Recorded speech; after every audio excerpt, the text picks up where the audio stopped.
What's going on, everybody? Welcome to Tone Talk, a special early edition on Friday night. It's Mark Uzansky and Dave Friedman with Tone Talk. And we've got an amazing guest, Justin Derrico, longtime guitar player for Pink, and also on The Voice. Look at that. So two big gigs. How you doing, Justin? I'm great, man. Thanks for having me, guys. Appreciate it. Yeah. Of course. Yeah, thanks for coming on the show. We appreciate it. I know you got a lot going on. So yeah, but it's good, man. It's good to stay busy. Otherwise, I think I drive my wife crazy. Wouldn't we all? Yeah, can't be home too much. It's like, are you going on tour anytime soon? Like, I just got back. Why do you ask? I know, but I want my boyfriends to come over. No, just kidding.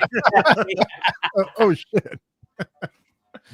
Oh man, that's funny. What I always say when my wife's trying to. It's like, who's coming over? Yeah. She's like, no one. Is there something I should know about? Right. Oh, no one. I'm going to sit here by myself, having a glass of wine. That's the best hang. Is that a Kramer that you're playing there? No. This no, I couldn't tell what that was. Shabat.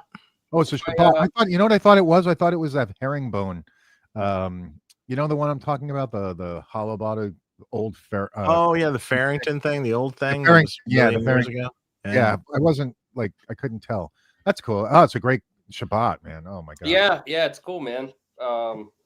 We put these out. I think last year. I can't even keep up anymore. But yeah, this is serial number 000. It's the first one. Yeah, that's cool. Yeah, thanks. They make great. Cool. They're awesome, man. Avi's awesome, and it's basically a Telly Les Paul, right? It's all mahogany, Gibson or short scale length, humbuckers, and a wraparound tailpiece.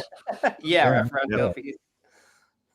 Yeah, it's a Gibson and Telly had a baby. Yeah, exactly. That was exactly what we were going for. Nice. Yep. And with the old style Telly headstock. Yeah. Which I was not and shame on me, but I wasn't really hip to that till Avi explained to me. So I was like, "What's with the snake headstock?" And he's like, "Yeah, well, that was the original." The original, the Telecaster prototypes, which is cool, man. Yeah, absolutely. Yeah, my cousin got one of the Shabats. I think he got the Lynx. The Lynx, they're awesome, man. Yeah, the killer guitar, really nice stuff. It's funny. We're going to be. Oh, maybe I should mention this. Sure, I'm going to mention it. We're going to do a limited run of Star guitars. Oh, sick! Nice. That have the snakehead style headstock. Oh, awesome! So sort of like those old Akira guitars and stuff that he used to play, back in the day, and Eddie Van Halen too. So he had a Dan Electro neck shoved on a Star body. Well, that's kind of like what I was going for there. Mm-hmm. But that has a Fender headstock on it. But yeah, the first prototype's almost done. That's awesome, man. Crazy custom graphic on it. When is that going to be coming out? We're going to do. The prototype's just finishing up, so that's a good question. Probably going to do. We're going to do a limited run, and I think all of them are going to be different custom graphics. Awesome. Like crazy, like racing stripes, or crazy like old Charvel graphics, or things like that. That were done way back. Nice, something kind of wild. Fuck yeah, man! And fun. It's got a Floyd and right. The racing stripes are for it's like the Ultra Shredmaster. It makes you go faster. Yeah, exactly. Sort of. We've also done some racing, like cool 70s style racing stripes on some Tellys that we've done that are super cool. Like, that's like a cool look, man. I love that stuff. It's like an old 70s, van or something that had a, right. Like that, Starsky and Hutch kind of thing. Yeah. It's kind of cool. Love it. Hey, people like it. Actually, people like the custom graphics. They fucking dig on it because it's like, it's like, oh, I like that.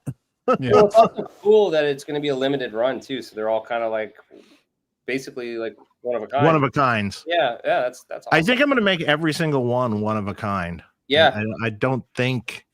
I mean, unless of course, maybe the first run will be that, and then maybe later I'll do something that is more, if people still want it, I'd do something that's more, straight ahead. Or pick like a fan favorite or something like that. Yeah, something like that. I think it's going to be fun. I literally am doing this for fun. That this little project was just, I want to make that guitar for myself. Yeah. Yeah. And let's see if anyone wants it. Yeah, it's awesome, man. I think a lot of people like them. Oh, Are you doing them relic aged or? That's cool. Yeah. Nice. Graphic and aged. So it'll be awesome, super man. cool. I mean, that's usually the best shit too that comes out. It's like you do something like what would I like, And a lot of times people are like, this is I just wanted to own it because I always like from the 80s, I always liked those guitars and it was kind of neat, and it's like I always wanted one, but I never had one. Yeah. They play very comfortably. Your arm like really rests on that, it definitely is a comfortable playing guitar, the Star. At least for me, I find it comfortable. It's kind of like we'll have to get you one, and you'll have to go out and stage with Pink with this crazy fucking guitar. I think that would be fun. It would be awesome. She'd be like, "What the fuck is that, man?" I'm like, it's my Star guitar. Hey, man. Come on. Why not? Too funny. Hey, you can hang upside down, so give me this. That's true. She always loves to give me shit about all the guitars I have, so it'll just be one more she can give me shit about. Nah, that's okay. Do you go out on the road with a lot of guitars? Not really. It's not too bad. I think the last tour I just basically had a vault. I had like one vault, and which was like I think that one holds 10 guitars, I think, and I used only one of them was a spare for like the guitar I was on the most of the night, and the rest of them were all just in use. Like, I had some that were just because we had pretty fast changes, so some that were like already capoed and tuned, ready to go. I had one that was like in a dad tuning, a couple half down guitars. So but pretty much all of them I changed, and like we would go do like the B stage stuff where it's just me and her acoustic, and I ended up this whole last tour just using my Les Pauls with the piezo in them for the acoustic because we were so far out in front of the PA, and they sounded great. So it was a little easier for the front of house guy to control and not get all the feedback and all the stuff with a typical acoustic. But in that little 6-song little run that we had at the B stage, I would change guitars pretty much every song. So she'd always like give me shit about how many guitars I have. And are you mainly playing Shabat guitars there? Or? Yeah, I'm playing this guitar, and I've got another one over here. It's a gold one. It's like a gold top. And my Les Pauls, same old stuff. But yeah, that's pretty much it. It's just Shabats and Les Pauls for the. Yeah, I've seen you play a white Les Paul. You gravitate towards, right, a lot. Well, sometimes, yeah. I've got a couple. The funny thing is like one of my main ones that I use. It's like Dave's seen it a million times, but the headstock's broken 3 times on it. It's like a 2006 standard, Desert Burst. But those are the best sounding ones. It sounds awesome, especially for rock. Like, with tons of gain, like high gain stuff. That guitar is ripping. And then for like the more woodier, like organic sounding stuff, I've got like a 58, excuse me, a 58 reissue Montrose, Ronnie Montrose guitar, which is awesome. Is that aged? Yeah, that one's aged. I got it right here. I can show it to you. But cool. It's like sorry.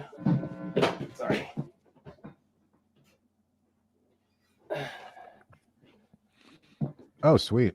Yeah, like Sorry, put my cable in. This guitar is a pretty funny story. Like we were doing one season of The Voice, and it was like the live rounds, and a buddy of mine called me up and he was like, "Hey man, I was just over at Guitar Center, and I played this amazing Les Paul. You should buy it." I was like, we're like an hour before we go live. I was like, I don't know. He's like, he found it in Guitar Center in Hollywood, and he was like, I'm telling you, this guitar is magical, and if you don't like it, they have a 30-day return policy, so you just take it back. So I was like, and I trust him, because he's great for that kind of stuff. So I was like, all right, fuck it. So I sent a runner over to go pick it up, bought it, showed up, I plugged it in, and I used it for most of that show. And then I haven't really looked back since. Yeah. Several breaks later, but yeah. That's have you broken the headstock on that one? This one, no. Okay. That's the other guitar. Yeah, that's the other one. Yeah. I was gonna say, that would have sucked. Yeah, that would have sucked. They often sound better after they're broken, to be honest. Yeah. Most people I know that have broken their Les Paul's headstocks go, the guitar seems to sound better than it used to. Yeah, I mean, maybe, and I'm not sure what the deal is with that. And I've talked to many luthiers about it, and they agree. They're like, it always comes out better for some reason. That's so weird, though. I know, right? You wouldn't think so, but yeah. I mean, the crazy thing is, it's like it's broken 3 times, but in 3 different spots, but never broke again in the same place. Yeah, right. So which is even stranger. Yeah, I mean, like one time it fell off of a stand, and then the other time we finished The Voice. I put it in a hard case, put it in my car. The next day I had another rehearsal for something else. I opened it up and the strings were just flopping. I was like, what's going on? And it had broken somehow. So I have no idea how that happened. And then another time it fell out of the stand. So maybe I need to get some new stands. Well, it's like the Billy Howardell story of his guitar that is his main guitar, right? So it used to belong to Trent Reznor when he worked for 9 Inch Nails, and it was one that he busted and broke, and he gave it to Billy, and then Billy, and the headstock was gone, like it was missing, like it was off in the crowd somewhere, right? Oh wow! So he took a headstock from another Les Paul that was also broken and glued it on to this Les Paul at the wrong angle, at a much straighter angle. And that has been his guitar ever since. Holy shit. And that guitar is magical sounding. It has a thing. Yeah. And he's never been able to replicate how that guitar sounds. And it's just a thing. And it truly does sound amazing. So, and he uses a certain kind of pickups, and he tunes down to C sharp, so right. It's a whole different kind of thing, but it's cool. Well, and also 9 Inch Nails is like, they're pretty notorious for breaking all their shit. Yeah, back in the day, for sure. Yeah, true. Back in the day, that's what it was. It was like, guitars being thrown up to the rafters, and everyone that worked for them at the time said, yeah, basically you need a hard hat for this gig. It's fucking because no joke. That's what he said. Yeah, you can because like mic stand basses would come flying towards you, and things like in the early days, You're right. Things would come flying at you, and like if you weren't really aware, you're gonna get hit. Isn't that crazy? Yeah. Now it was like major like gear triage. No, I remember we did a tour years ago, and it was like a summer. I think it was like a stadium tour. I can't remember what it was, but Butch Walker was out with his band, and they were opening up for us. And I don't know if you've ever seen Butch, but he's incredible. Yeah. Amazing showman, incredible singer, killer guitar player. But like, so they'd be playing or whatever. And like, I remember like walking up on stage and then just looking up and just seeing a guitar fly through the air. So he'd like, when he'd go to change guitars, he'd just take it off and just throw it up in the air, and his tech would catch it. And, Until the day he misses. well, it's happened a few times. Like with his mandolin, it happened a few times, and then they just fixed the damn thing. But I was just like, wow, that is fucking crazy. I would never do that. Yeah, the poor tech's like, fuck. He's like, Again. yeah. Or I've had texts that say that people have done that, and he goes, yeah, it goes up in the lights, and then you can't see it, and it's lost, and you don't know where it's coming down, and you're like, Kudos to those guys for being able to catch that shit though, because that's amazing. Oh yeah, for sure. Yeah, freaking crazy. Yeah, I was curious. Do you work? Have you ever met? I'm sure you have. But Peter Margolis met up with Peter Margolis, who he's the producer of what does he do on The Voice? Oh yeah, Peter. Oh yeah. Sorry. Yes, Peter. He's he's in the truck. He just put out the Marshall book. He was on the show. Yeah, that book is killer. It is amazing. It's awesome. I bought one. I mean, that's like ant porn. Oh my god, it's literally. I remember getting it. I was like, "Babe, look at this." She was like, "Oh my god." Like, yeah, it's sexy shit, right? I mean, it is to me. It's sexy as hell. Yeah. Like what a insane collection he has. Yeah, for sure. Yeah, I would be like, bring one of those down to the, for The Voice. Let me play one of those babies for the. Yeah, no, we talked about it, man. But yeah, like it was cool too because I've got an old Marshall too, and I wasn't quite sure exactly what it was, but when I was going through his book, I was like, oh, that's my amp. Yeah, you got a late 70s master volume. Yeah, the JMP. Yeah, it's 100 watt, right? 50 watt. Oh, it's a 50 watt. Yeah. So then the 50 watt, the 2204. Yeah, it's one of my. That's right. It's the 2204, right? Mm-hmm. And so I didn't know that. I was just like, because I don't know. There's so many Marshalls, right? Yeah. The 2203, the this, the that, and like it's hard. I don't know. It's hard for me to keep up with all that stuff. Mm-hmm. But and I realized, oh, that's 2204. So it was not only is it gear porn, it's also educational as well. So there you go. Yeah. No, it's a killer book. If you guys ever get a chance to check it out. I have it sitting over next to me.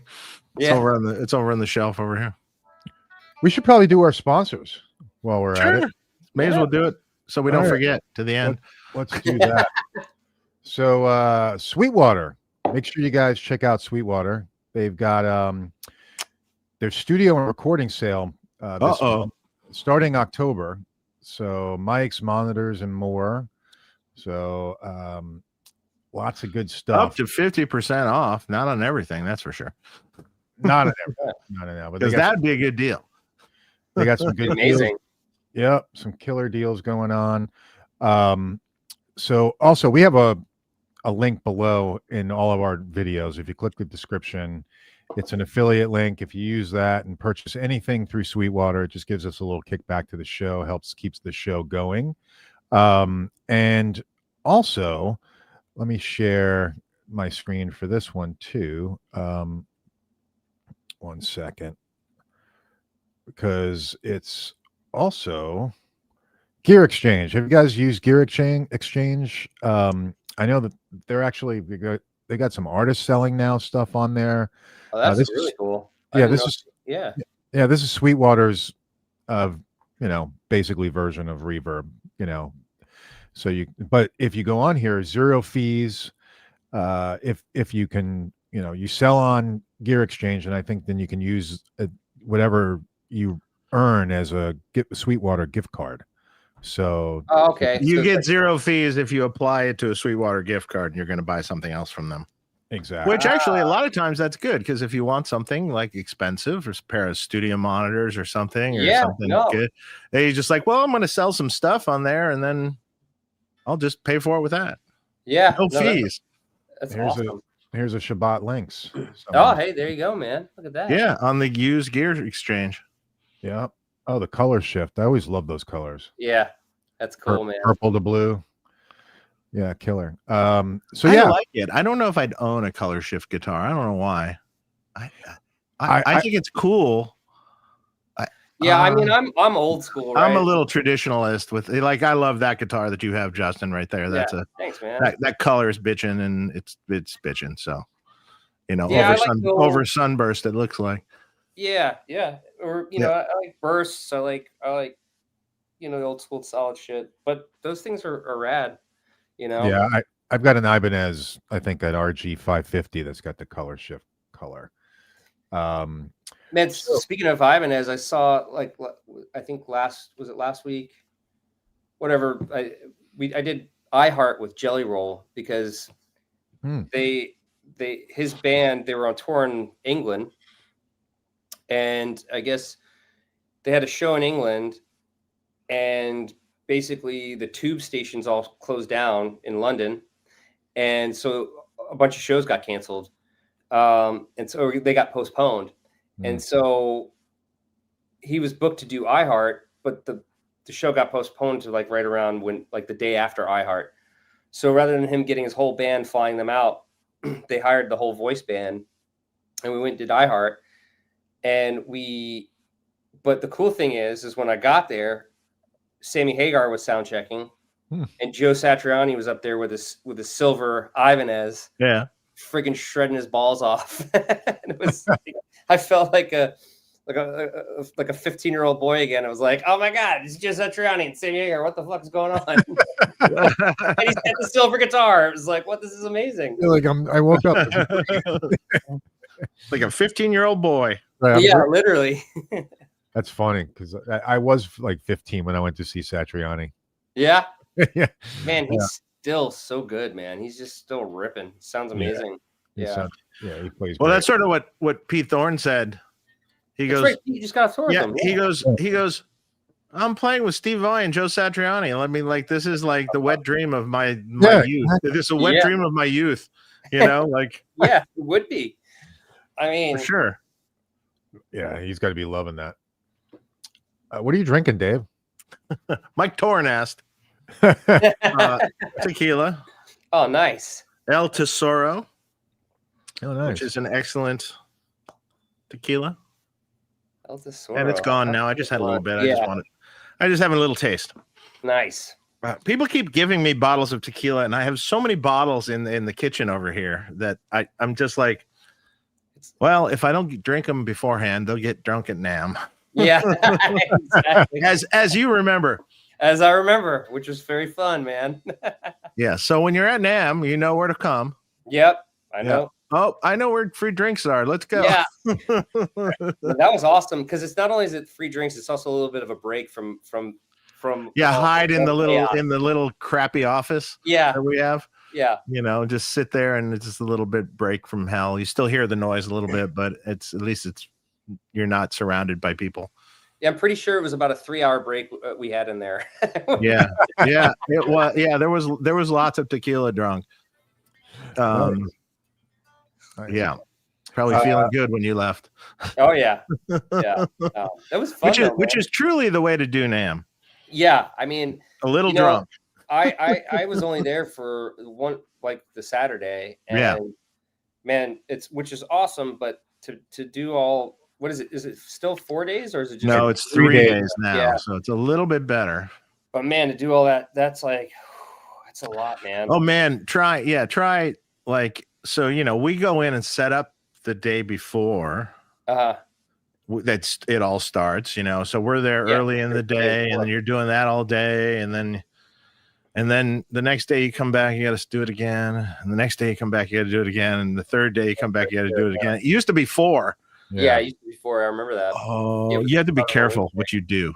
Yeah, I've learned over the years. It's like, oh, yes, we drink during the day. Yeah, and then don't go out at night. Go to dinner, eat, and crash. Then go to bed. Right. And if you do in that thing, there's no problem with getting up the next day. There's no problem with doing it all over again.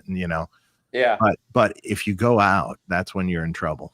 Well, and it's hard not to partake because there's so many amazing people playing and really cool parties and all that stuff. Sure. I know it's fun. It's kind of fun, but I mean, occasionally I'll go to a show or something if something I really want to go see. Yeah. Yeah. I think one year I went to see The Last in Line. Oh, cool. Because I wanted to see that, and I had friends in there, so I was just like, yeah, let's go. Yeah, let's go see this. I mean, it is always cool because it's like, especially NAMM, it's like you get to bump into all like people you haven't seen in a long time, or and catch up. Maybe get COVID, or maybe the plague, or some sort of Namthrax death. Yeah. But rollerblades. Hey, I'm proud of myself. I did 2 different events this month. So Sweetwater Gear Fest, I was gone for like a week basically, and then like 2 weeks prior, I was at Andy Wood's. Oh, the Woodshed. Woodshed Guitar Experience, yes. Yeah. And I made it out without getting 6 from both events. That's amazing, dude. Congratulations. Yeah, that's success right there. Well, I was happy. The whole time I'm like, before I left, even for the first one, I'm like, I think my son was sick. I go, you better get the fuck away from me. Yeah. You back the fuck off, okay? Yeah. I don't need this. I don't need this. Go back in your room and close the door, because I don't want to be anywhere near you. I love you, but I don't want to be anywhere near you. Right. Yeah. He's like, how I'm was gonna the get you Woodshed, man? sick. It looked like it was amazing. Andy, the Woodshed, yeah. Didn't he say he wanted you to do it one day? Yeah, he reached out a couple months ago and invited me out, but unfortunately we already had taping on The Voice, so it just didn't work out. But maybe hopefully next year, excuse me, it'll work out, because I really want to do it. And I love Andy and all the people he brings, and the whole vibe just seems like it's pretty fun. It's pretty fun. We had we'll talk. Yeah. if you do it, so there's this guy that helps Andy out a little bit out there named Joe Wyatt. Okay. And Joe kind of got me involved, because Joe does this. They call it the what did they call it? The amp. It was like an amp room where you could try out a whole bunch of different amps, and he has a collection of like insane amount of amps. Right. I think he almost has every amp I made. Holy shit. Wow. And plus every other manufacturer too. and like 100 guitars. So, but Joe invited me out and goes, come stay at my, come out early, stay at my lake house on the lake. Oh, nice. And this lake house is beautiful. And we'll go out in the boat and we'll do this and that. I'm like, Dude, that sounds like awesome. Yeah, you'll want to do that too. Yeah. By the way, if you get to go out, you'll want to do that too, because we'll have fun. Oh, sweet. Yeah. And it was a fun event. It's interesting. It's like, it's at a camp. It's at a gymnastics camp, actually. Oh, that's that is run gymnastics and guitar gymnastics. It's run, it's run by 2 Olympians, that run this camp. And the funny thing is, one of the main guys that runs it, his son is an artist. Like he's like 19 or something. And I saw him open up for one of the player nights, where the guys are playing on the stage. He opened up the set. Oh, wow. For one of the nights. And this kid is a fucking crazy talented songwriter, singer, like in the country format, but like you hear the songs and you're like, holy crap, he wrote these. This is amazing. And he was playing with this upright bass player that was the MD sort of the stage, and who's Daniel Kimbrough. Okay. Amazing bass player. Oh my God. All like so guys, crazy, amazing, like, so and kind of quirky and cool and like a little bit edgy, like in his demeanor. But he's so great at what he does, and he's so good. And he was playing upright bass with the kid, doing this acoustic, up there by himself. I was blown away. It was great. Yeah. Evidently, Dan Huff heard him for the first time. Dan was like, who is this? Yeah. Like he was like, ooh. It's always amazing to see, like, that part of the country. There's so much talent. Yeah. It's insane. It's insane, but yeah. Crazy. Cool.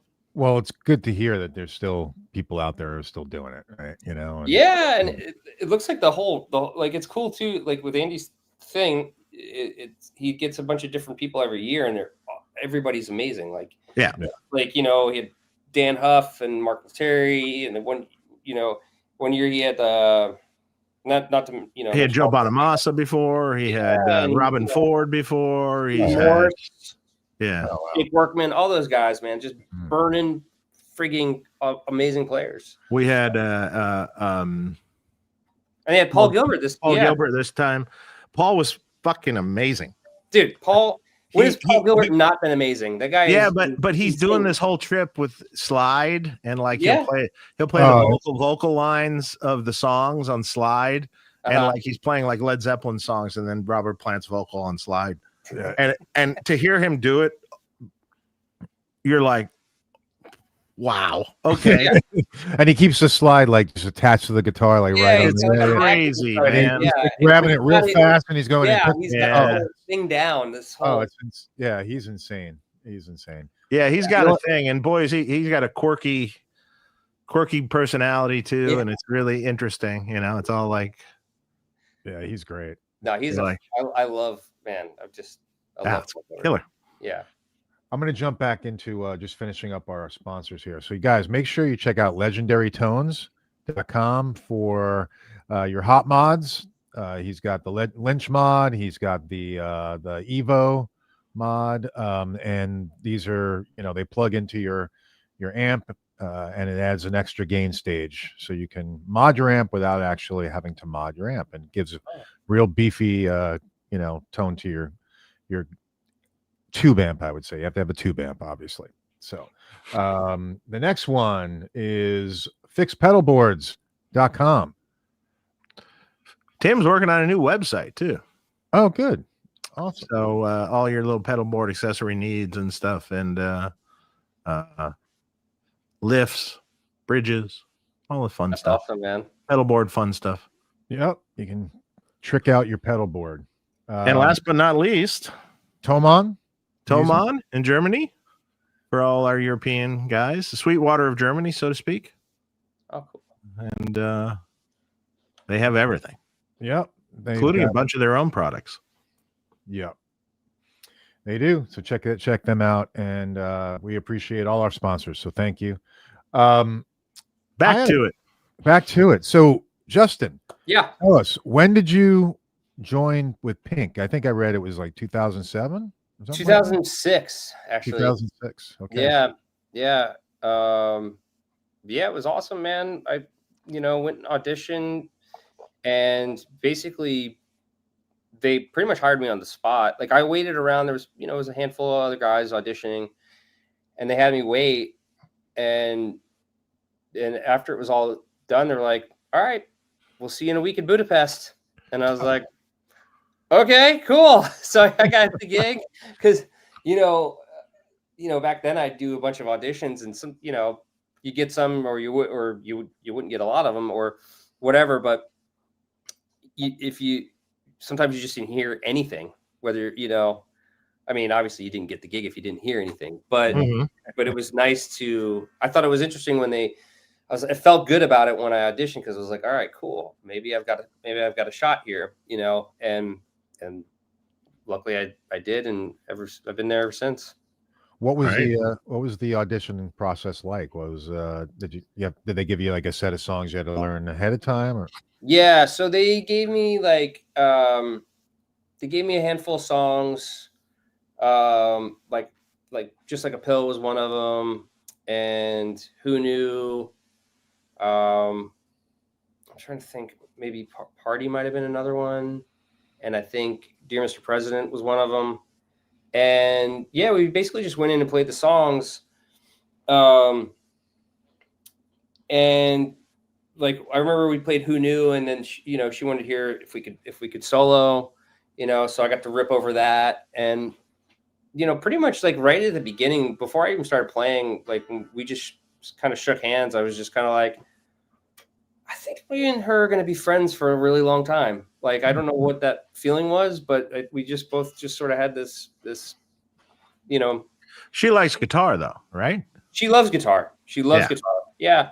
Her dad was a guitar player and singer. And so she grew up, him playing guitar and her singing to that. And so, loves guitar. She uses the guitar to pitch off of a lot of times. You know, that's why I still have cabinets on stage and you know, and get to play, you know, fairly loud.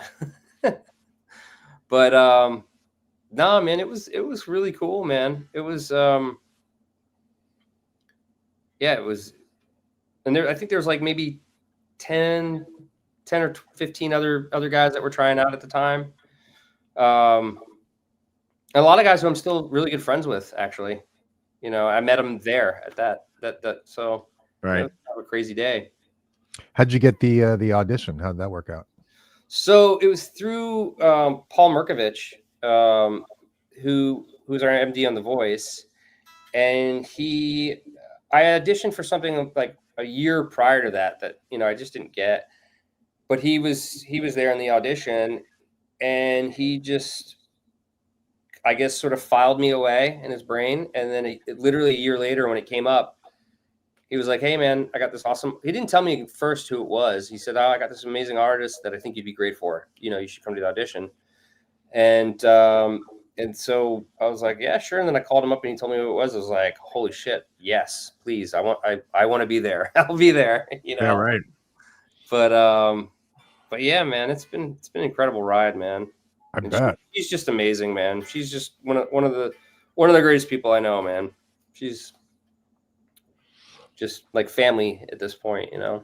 That's killer. Yeah, no, she seems awesome. She is an incredible vocal talent, dude. I mean, like, she can sing. How good of a singer she is. Insane. Yeah. And then, you know, when all the craziness with the acrobatics and stuff started, and she's still doing that shit, man. She's still doing that shit. Yeah, well, I bet. I mean, I didn't see this last one, but I saw the two prior. Yeah. And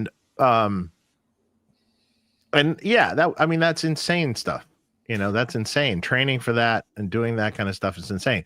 But what's really insane is the fact that she's singing while she's doing it. Right. Yeah. For real. Yeah, for real. She I think she said once, like, she's funny too, man. Like, she just sometimes does some funny ass shit. But she said something like, "I'd rather sing out of tune upside down than lip sync or something." You know what I mean? Yeah. Like, yeah. And but the funny is, she doesn't sing out of tune. She sings perfectly in tune, upside down, flying around all over the place. Yeah. But you know, she's just insanely gifted and an insanely hard worker. Mm-hmm. You know, like her work ethic is, you know, as good as it comes. You know, it's amazing. She busts her ass and works really hard, and you know, and it pays off because I mean, look how awesome the shit is. You know. Yeah, she's a badass. She's awesome. Yeah, for sure. That's great artist to so play. What were you doing? What age? So how old were you then when you first got that gig? Then that was I literally had just turned 24. Right. Yeah. Right. What were you doing before that? Not, or had you just started in the biz? I had done a couple things before that. I was playing with do you remember The Calling? Yeah. Yeah. So that was my first really big gig, you know, in the biz. And so I did about a year and a half or so with them. We toured. It was like a world tour, and it was awesome. Like, it was amazing. So I did that, and then we finished the tour, and then the band broke up.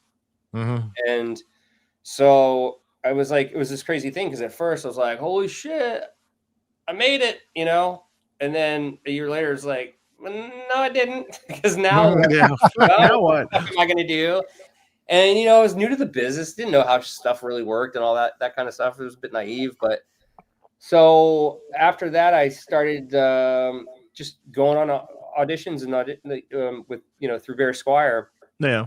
He would call me up for auditions here and there. And I auditioned for this artist, Bonnie McKee, who's, you know, she's written a ton of hit songs since. But so I did a short, like, month-long tour with her. And then that kind of fizzled out. And then I started working with this other UK artist, Vivi Brown. But we just did some, like, promo stuff. But we did a show somewhere, and Robin Thicke saw the band and basically hired the entire band. So then we were Robin's band for, at least I was with them for about a year. And when I started with Robin, like the record, well, what we were told was the record was done and it was coming out. But once we got into rehearsals and started rehearsing and jamming with Robin, he got, like a bit of inspiration, I guess, and started writing more. And so we ended up recording a bunch of that record with Robin. And, we did some shows here and there, but more recording stuff than anything, at least when I was with him.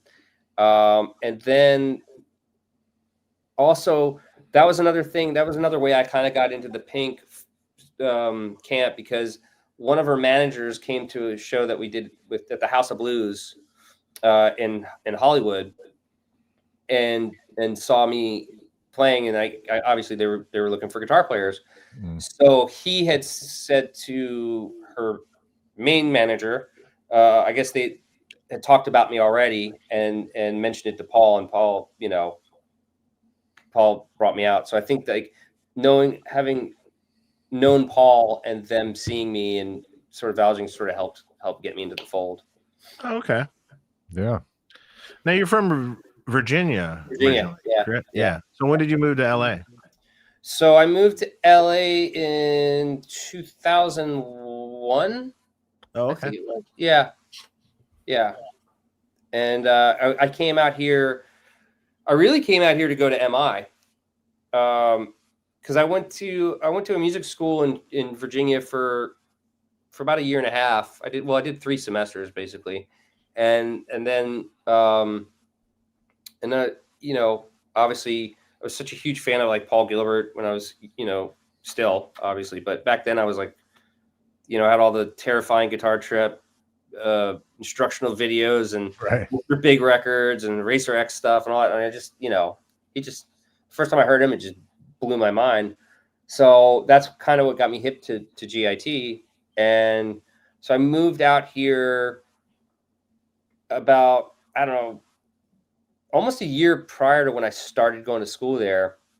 And I got a job like delivering sandwiches all through Burbank, funny enough. It was like kind of like a not a food truck, but like I'd go and I'd buy these sandwiches and salads, and these businesses would be expecting me at like 8:54 p.m. The Sunrise Kitchen guy is going to be here, and you could buy your lunch or whatever, So I did that for a while, and then I started going to MI, and I was there for about 6 months, but it was incredible because I met a lot of great people. I learned a lot of shit there. And it was just an incredible experience from the aspect of all the teachers, but also all the students as well were great. And you had the access of like playing with a teacher maybe you didn't have a class or a private lesson with, like you could go hang out with Scott Henderson or Alan Hyde or whoever. And it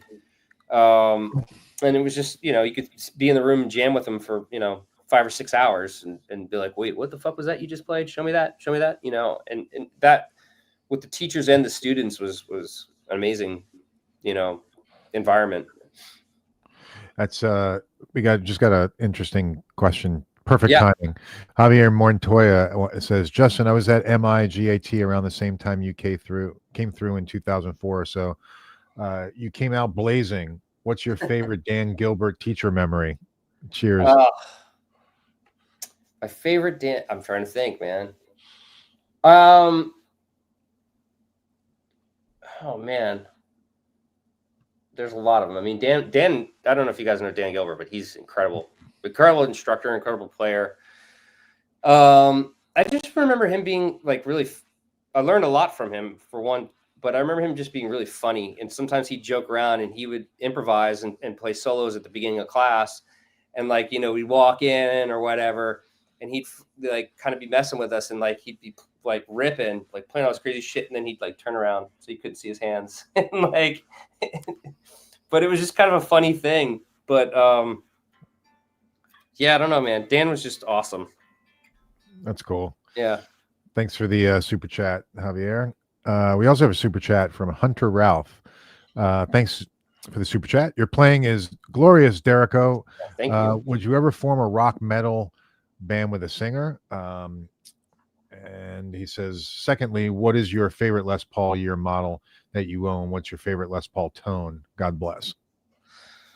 Yeah, I mean, I would always, I mean, like, I love playing music, so I would always entertain doing a rock metal thing with a singer. I wish I could actually really sing. I suck at singing, but so I won't put anybody through that. But it would be cool.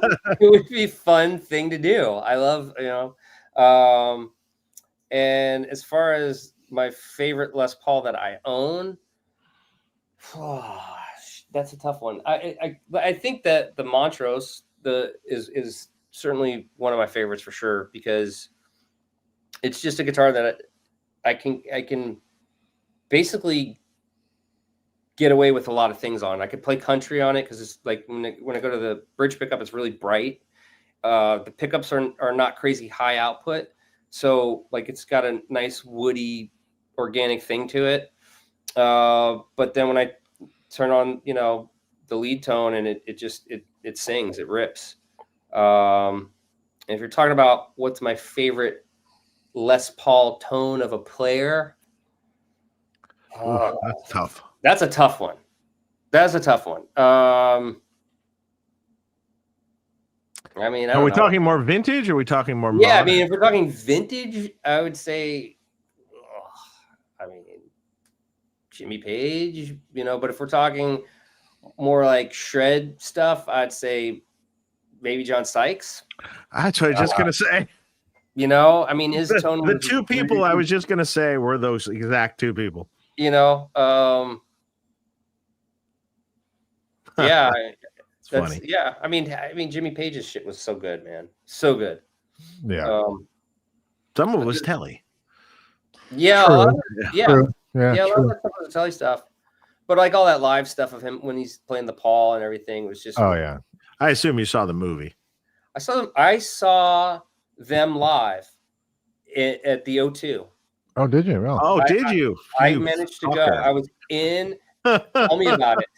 My wife. I sort of hate you for that. Yeah, dude, it was amazing. They were on fire. The whole show is great too, because Foreigner opened up, and Foreigner sounded incredible. Oh, I didn't know that. Yeah, Foreigner opened up for them. I didn't know that either. Yeah, well, it was kind of. There was another thing too. Like there was another band playing before that. I don't know if it was like an all-star sort of jam situation, but Albert Lee was playing, and so that was awesome. And then Foreigner got up and played, which was obviously amazing. And then Zeppelin just crushed it. They sounded amazing. It was like, that's when your hair on your arm stands up on end. You're just like, you start playing oh Stereo Head, and you're just like, what? Or Cashmere, you're just like, well, what the what? Like, this is why I love music. The closest I ever got was Robert Plant's very first tour solo. Oh yeah, with Robbie Blunt playing guitar. Okay, yeah. That was amazing. Your hair also like stood up on end. Yeah, I saw them. And then I saw The Firm. Okay. With Paul Rodgers and Jimmy Page. Yeah. And then I saw Jimmy Page Outrider solo tour that he did. And that's the closest I ever got. Did you ever see Jimmy Page with the Black Crowes? I didn't, but I would have liked to have. That would have been I mean, I didn't see it, but I remember when that was happening. I was much younger, but I remember when it was happening, and I remember really wishing I could go. But there you go. You need a band. You need to form a band with Chris Robinson. That'd be awesome, man. I love Chris Robinson. I just recently met him. Oh yeah, he's here in LA. Yeah, I just recently met him, and he was an awesome dude. I loved him. Yeah, I heard it because I'm a huge Howard Stern fan, and I heard the Black Crowes did a recent interview on his show, and they just he sounded. Him and his brother, they both just sounded like awesome dudes. And I know they've had their whole qualms and stuff, but from what I understand now, they're fine. They're super tight. They love each other. It's all bueno, which is awesome, man. Yeah. Yeah. Speaking of fighting brothers, I just went and saw Oasis a couple weeks ago. Oh yes. Yeah, it was great, man. I was actually seeing the Goo Goo Dolls while you were seeing Oasis. Oh, Because my friend, I actually thought of you. I remember you telling me about when you first sort of started with The Voice and the onslaught of learning songs. Yeah. Fast. Yeah, it was a lot. The pain of all of that. And I thought of you because my friend Sammy Bowler got called at the last minute to fill in and do the Goo Goo Dolls gig for the rest of the tour. So he had to learn. And he goes, here's 20. I mean, this is probably nothing compared to what you have to learn, but here's 26 songs. There's a show tomorrow. And you basically have 24 hours. And you and here's a YouTube video for material. Which can be helpful. Which is helpful. He goes, that's helpful, but not really to hear the parts. No. Not exactly to hear the parts. So people are doing, but yeah. Fortunately, he's a guy that can chart things, and I mean, technically, he can read music and stuff too. But he can chart things really well and do it. But he goes, yes, I had 1 hour of sleep. I showed up at the venue, and I'm at sound check, and I'm staring down at the set list going, fuck, I don't know any of these fucking songs. Yeah, going, what the fuck is that song? That's how I feel sometimes with The Voice, where I'm just like, and he's like literally shitting himself on stage, like going. And I'm sure he crushed it. I have to play.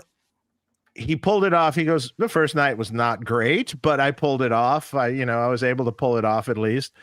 The second night was a little bit better, and by the third show, he had already gotten the tape from the sound guy of the performance and the parts and everything. Right. And so he was able to fucking do a little cramming and stuff. And then he did the rest of the tour. That's amazing. Dude, that's no small feat. I mean, that many songs, that's a lot, man. That's a lot to try to internalize in one night. Yeah, and you're going on a stage with a large band that has a big following that lots of people go to see. They know the parts. And you're like, oh, fuck. Yeah. And the Goo Goo Dolls stuff, too, from what I remember of learning some of their stuff, man, there's a lot of odd tunings. There's odd tunings. There's, he goes, I've never played slide in my life, really, and I had to play Tim Pierce's slide solo in Iris. I'm like, whole shit. I got to get that perfect. Yeah.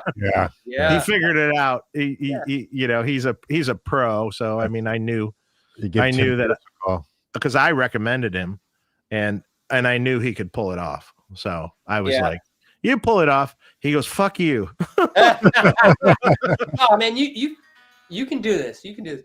No, but it's a lot. I remember the first couple seasons of The Voice, we didn't have anybody making charts for us, and I was not really the strongest reader to begin with. So I just learned everything and memorized it all, and it was it was hard because it was a lot of brain power, not much time, a lot of late nights, a lot of no sleep.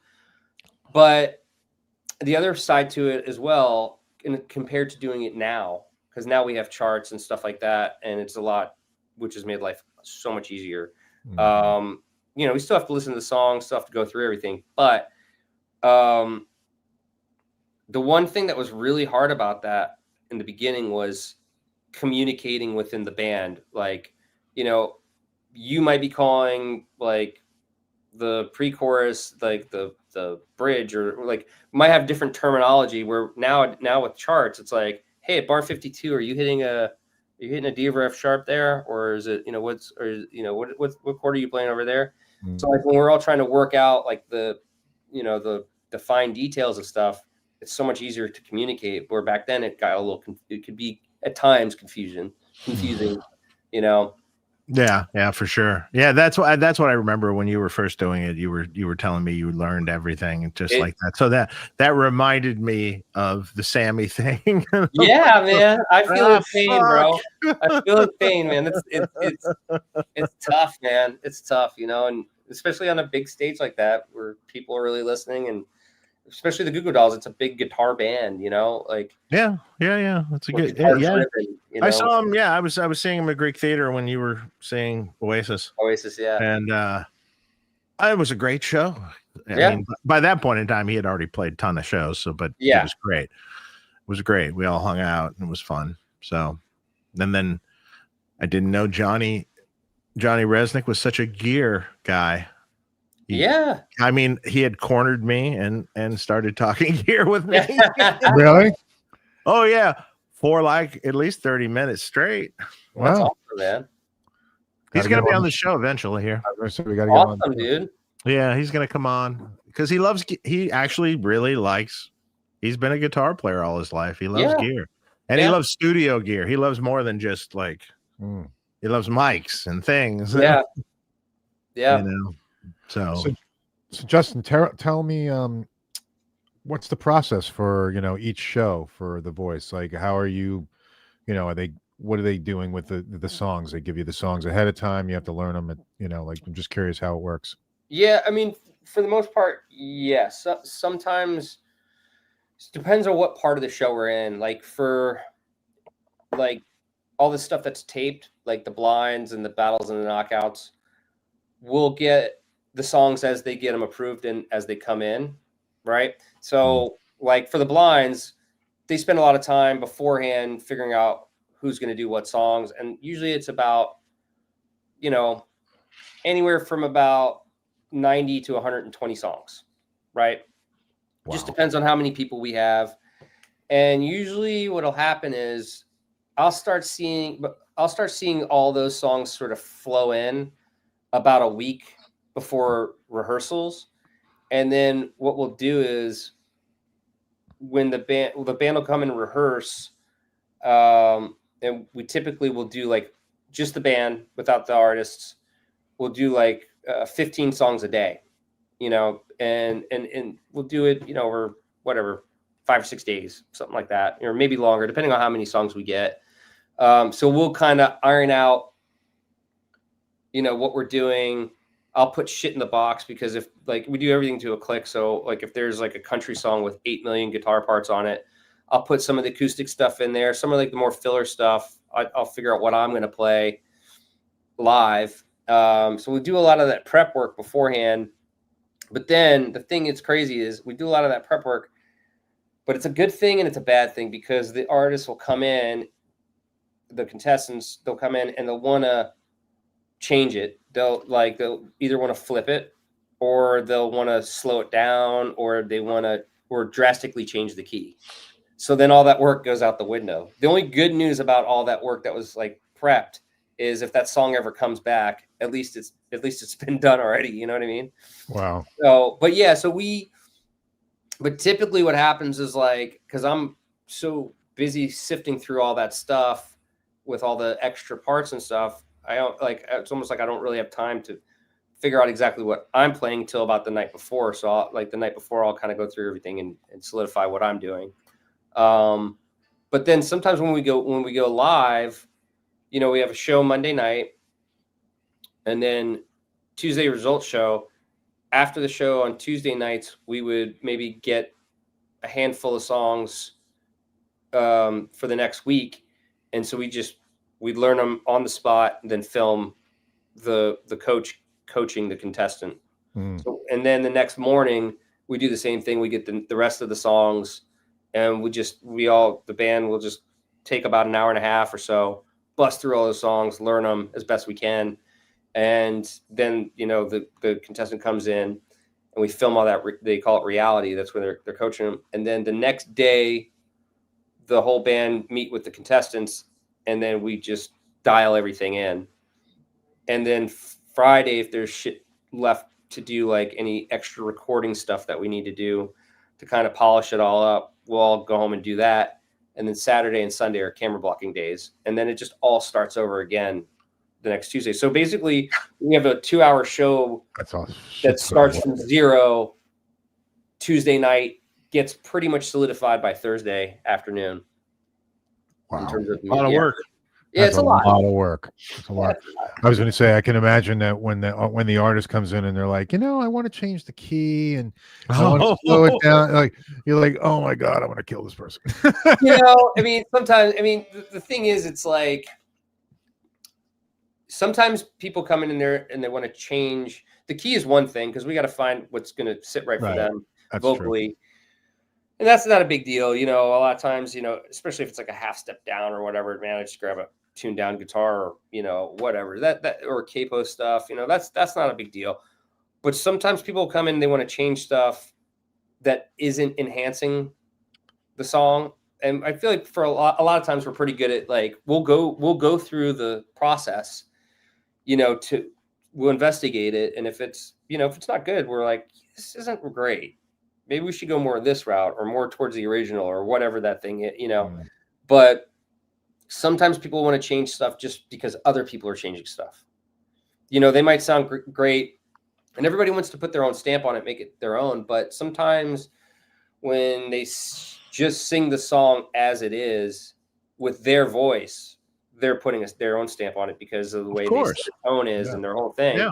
So sometimes, sometimes it benefits them to change it. And sometimes it doesn't benefit them very much, but we're pretty good at kind of, especially after all this time, we're pretty good at being able to go, yeah, that's not going to work, man. Let's go. Let's, because we want to make them, we want to do the best we can to help. Yeah. And the coaches are great too, but we also try to do our part and do our best to support them as much as we can, Yeah, that makes sense. Do you guys have a band leader? Is there like an actual like director of the band or is Yeah, Eric Daniels. So Eric's our fearless leader, and yeah, man, that's a whew, I would never want that gig. That is a tough gig. Like, you think about all the hours of time that we spend prepping all this stuff. He's got to oversee everything, and then when there's like string arrangements, horn arrangements, orchestral stuff, all like, it's all kind of falls on his shoulders. And there's just not enough time in the day for all that shit, man, to be honest. It's crazy. Yeah, I can imagine. We got another question from Scotty Phoenix. Justin, big fan. I'm thinking of getting the TBMC 102B set. Curious how you would compare that to others like the custom Buckers, 57s, etc. Are you familiar with that set? I'm not sure what there's pickups. Yeah, I don't know what that is either. Yeah, I was like, I don't know what those are. TB custom Buckers. It sounds like they're humbuckers compared Must to be Gibson. Must be Gibson. And the 57 classics, I guess, are like or the custom. I always like the 57 classics. Yeah, me too. Oh, these are the throwbacks. He's talking about the throwback. TB throwbacks. Yes. Yeah, they're great pickups, man. Those are great. They're awesome pickups. I got a set in one of my gold tops. I think I got him when I got that set. I had him. I think his name is John. Yeah, it's been a long time. John Grundy, maybe is that? Gundry or Gundry. Sorry, John, if I'm screwing up your name, but you're awesome. No, we had him on the show. Yeah, he's awesome, man. I asked him. I got a set of his pickups that were awesome, and they were lower output. But for this particular guitar, I wanted something a little bit hotter for the rock stuff. Mm-hmm. And he did it so like the output was like, I don't know, I can't remember what we had specs. I think what we ended up doing, because we measured the output of the pickups in one of my Les Pauls that I really liked, and sent him the modifications, and he did it, and they're awesome, super awesome. I can share what the specs are here. These are the pickups right here. Yeah, that's the guitar. So let's see. Does it say what the output is? I think it's like 9. Is it? It's so little. Here it is. Bridge is 9.1. There you go. That Neck makes is- sense. Yeah. Is it what magnet is it? Long Say? A4 magnets. Oh, A4, huh? Um, I love a 9K pickup with an A2 generally. I have no idea what that means, but I bet it sounds awesome. It's just different magnet. Alnico 2 magnet versus Alnico 4 magnet. What's the difference? Alnico 2 is a little sweeter sounding, Okay. little rounder with a little more like gooey compression, sort of. Okay. It's pretty cool at a 9K pickup with an A2 magnet, or at least that's. I kind of like it. I mean, it's a little different. Although A4 is sort of in between, it's not quite A5. A5 is a little more bright and brash and a little more like punchy. Right. A4 is a little cooled down from that. It's almost like sort of between A2 and A5. It's interesting. I mean, it's all just a recipe. Yeah, I mean, the ones he made for me are awesome pickups. Yeah, He makes great stuff. Yeah, his stuff is killer. And I know that he's one of the few, if not one of the only people who has like actual old Gibson winding machines, and like he's making them. Like He's really making them. Yeah. Yeah. Him and I'd say throwback and rewind pickups are probably the two best PAF. Creme Brulee is awesome out of the throwback.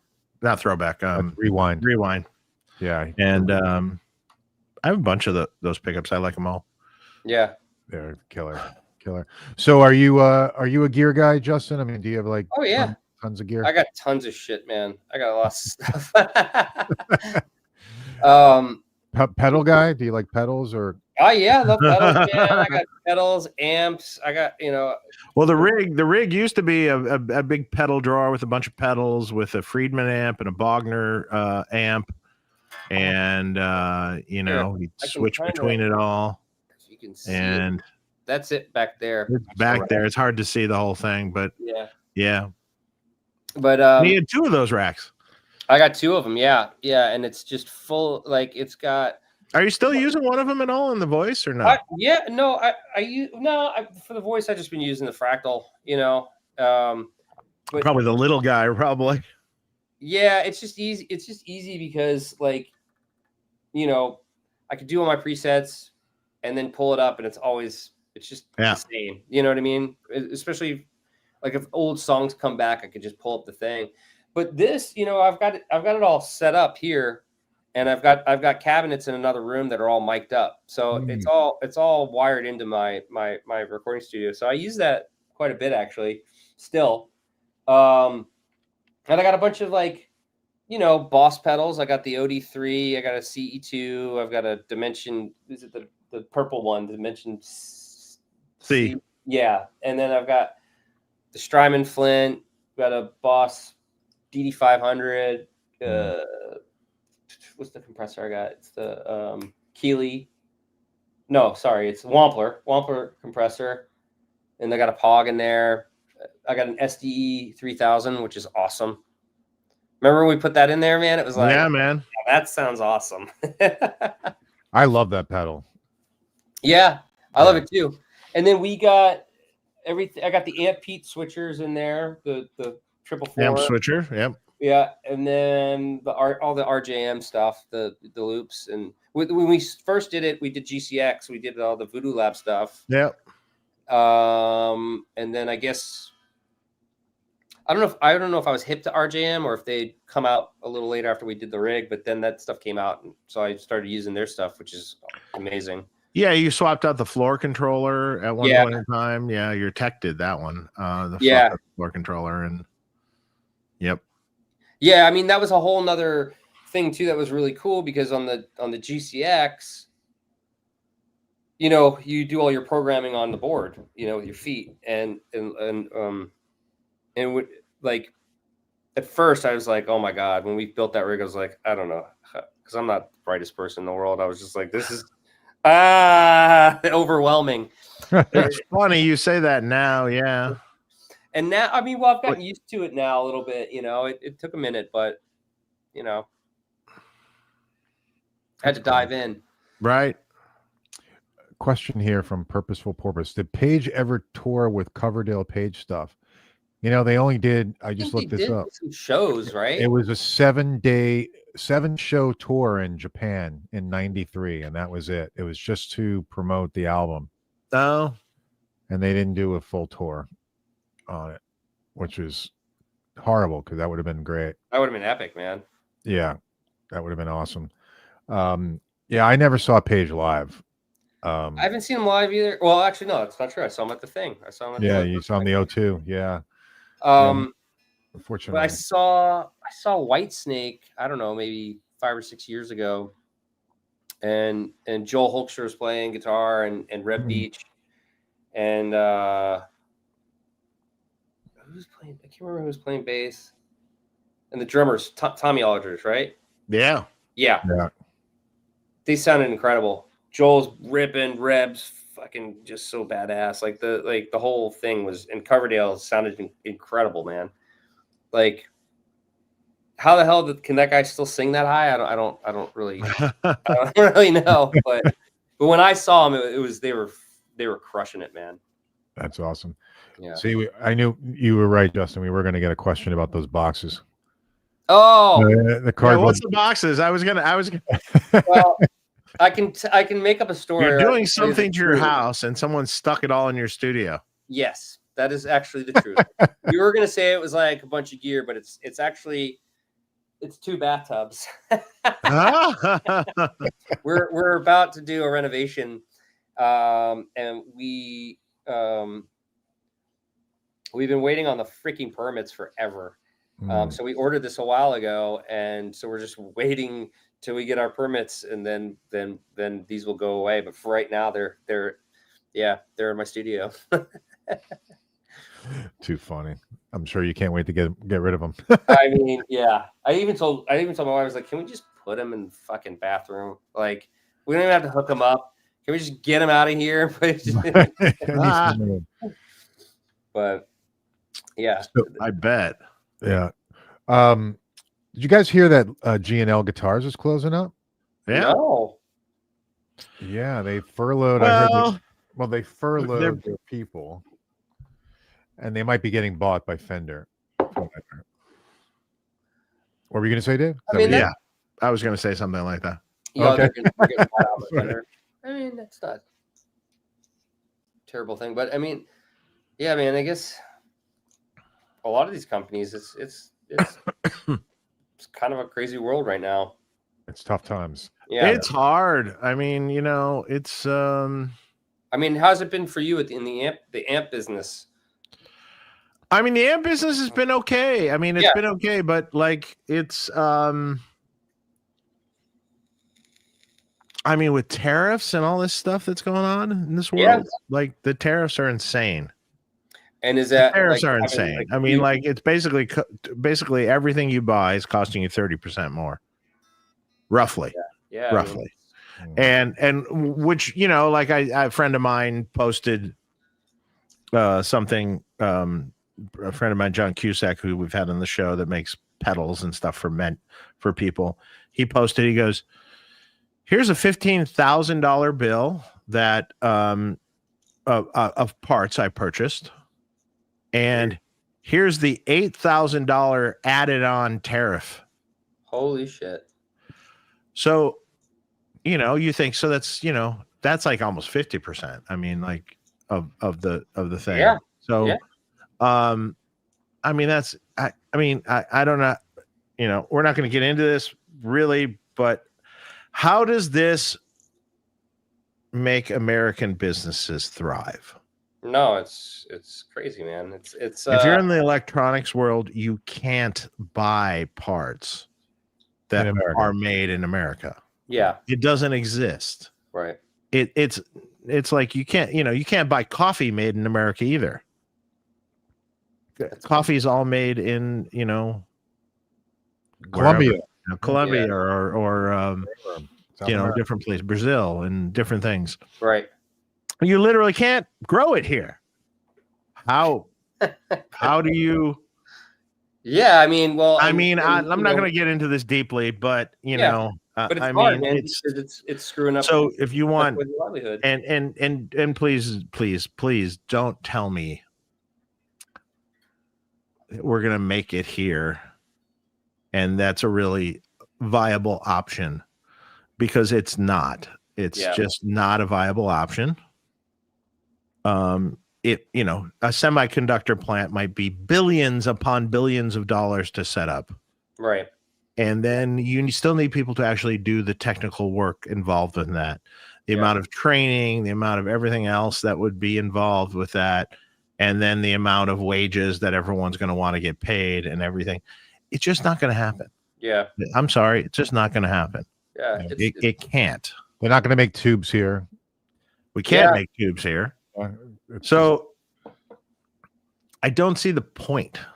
I mean, I don't, there's no, you're actually not stimulating American businesses. You are killing American businesses. Yeah, it's tough, man. I mean, I remember also, like, was it during COVID or before? I can't remember. It was like during or before COVID, whatever. Like, there was a huge tube shortage, right?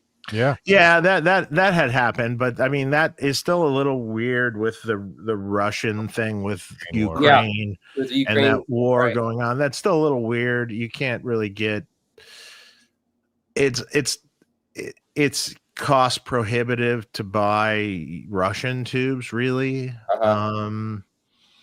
But there's other choices. And for a while there was no Chinese tubes, but they all came back. So they are all back now. Yeah, they're pretty much all back. Shugong is pretty much back. Oh wow. So yes, for a while it was a little dire, but it we have a good supply now. That's really not an issue. Tariffs are an issue, but it's a different story. Yeah. But I am sad to see G&L go, because that was it's a good brand, Yeah. Well, if in fact Fender is buying it, and we all don't know this publicly totally, but it was rumored that that's the case. Yeah. I mean, at least it's going to Fender. You know what I mean? Yeah, exactly. That's where it started from. Yeah. So yeah, that's cool. Yeah. Hopefully they'll keep the brand still alive. They'll actually make G&L guitars. Yeah. I mean, who knows what'll happen? It's hard. Yeah. It's hard to say. Yeah, actually, a couple NAMM. I guess it was the NAMM right before COVID. I met Phyllis Fender before she passed away. Yeah, the original. Oh yeah, that's cool. Yeah, which was cool. I met her at the booth. I got a picture with her. So yeah, that was kind of cool. Again, kind of the cool things about NAMM, right? So yeah. You never know who the hell you're gonna run into there, man. Yeah, that was definitely cool. Let's see. I think we have another question. Hunter Routh said, "Sick. Favorite John Sykes riff and solo then?" Oh God, Dave, what was it like working with Sykes? All right, you do the first half, Justin. Honestly, I love the solo in Here I Go Again. Oh yeah. I mean there's all the friggin' shredding, ripping stuff, but honestly, I think Sykes ripping and shredding in his band after Blue Murder. Oh yeah, Blue Murder was fucking insane. Yeah, that's true. Actually, that was cool. Favorite? I don't know. Why can't I not think of anything right now? I love his tone in Still in the Night. I mean, Still in the Night. Still in the Night. Yeah, that's another one. Yeah. But honestly, the one in Here I Go Again, like I love how melodic. Whenever that song comes on the radio or whatever, whenever I listen to it, that comes on, I'm just like, what a brilliant fucking guitar solo! Like it's super melodic, awesome tone, and just I think all his tone in general, and his wide vibrato, and just like the attitude, crazy vibrato. The attitude is just so fucking monstrous, man. So I'm curious though. Didn't Adrian Vandenberg play the solo on Here I Go Again? Was it Adrian Vandenberg? No. Was it not? Was it? I think there's several versions of that song. Yeah, because There's several versions of that song. Well, then I stand corrected, huh? Yeah, because I'm looking. I was curious because I know Vandenberg played on "Here I Go Again," and I looked it up, and it says the '87 re-recorded version. Re-recorded version. Re-recorded. Yeah, was played by Vandenberg. Not the original. Not the original. It says this iconic version also featured guitarist John Sykes. Though Sykes was not credited with the solo. There's another version too that has Dan Huff on it. Huh. Really? Yeah. See, it's like we don't know shit, do we? No, we don't so you asked what it was like to work with John. John was an awesome dude. I tried and tried and tried to get him on Tone Talk because John told the best stories you've ever heard in your life about all sorts of shit. John was a like, he didn't care what he said, and he didn't pull any punches. If he didn't like someone, it was going to be known. Yeah, right. Yeah, he was no bullshit. He was like an English thug, essentially. I mean this in a good way. Like he was a didn't pull any punches on the industry or on the people or anything. He was a little bit bitter about some of it, because he got he felt that, at least he expressed to me that he felt, the 1987 record that he did, he felt robbed of going to play it live, because he was fired. So was everyone else in the band. Yeah. But and he told me once, he goes, if I ever see David again in person, I'm going to punch him. Wow. He was that. I'm going to deck him, actually, was the word that was used. I mean, he really. And this was a million years later. This was like